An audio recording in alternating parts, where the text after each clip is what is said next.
ज्यादा ते आटा नहीं मिल रहा। पैसे भी हथ च लैके टुरने ते आटा नहीं मिल रहा जी। बहुत ज्यादा महंगाई जी, बहुत ज्यादा जी। हाँ जी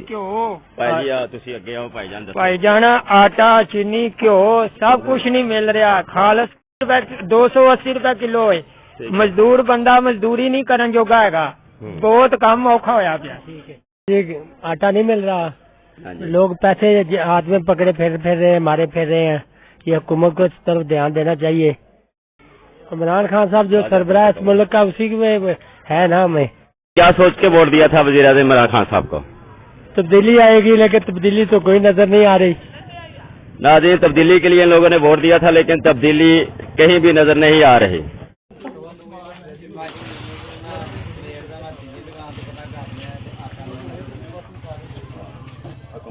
ਪਹਿਲਾ ਕੰਮ ਨਹੀਂ ਸੀ ਹੈ ਭਾਜੀ।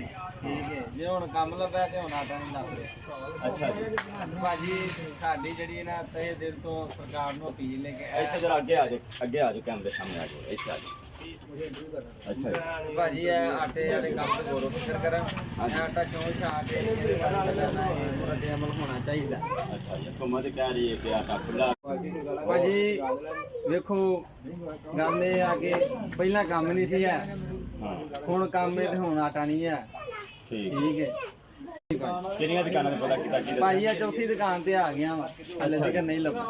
ਤੇ ਫਿਰ सर जी सुबह के काम से गए आटे वास्ते आए हैं, आटा नहीं लभ रहा। ਤੁਹਾਡੀ ਮਿਹਰਬਾਨੀ ਸਰਕਾਰ ਨੂੰ ਅਪੀਲ ਹੈ, ਸਾਡੇ ਤੇ ਆਟਾ ਮਿਲਣਾ ਚਾਹੀਦਾ।